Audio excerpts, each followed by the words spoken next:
Seminar o 3 mani uramikoh mladežského forumu Nova generacija za preširenie Európskej únii, ktorý organizuje Asociacija Európskych pohraničných regionoch.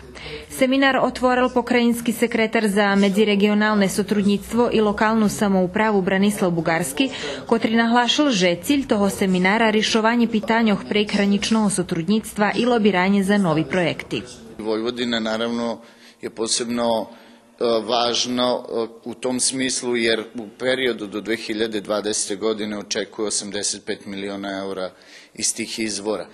Pored toga imate i važne evropske strategije, makrostrategije i tu isto sa našim partnerima tražimo načina, razmenjujemo iskustvo i trudimo se da napravimo svoju konkurentnost na tom nivou, da kroz prekograničnu saradnju se praktično pripremamo za ono što nam dolazi u susret kad budemo bili pred ulaskom u Evropsku uniju.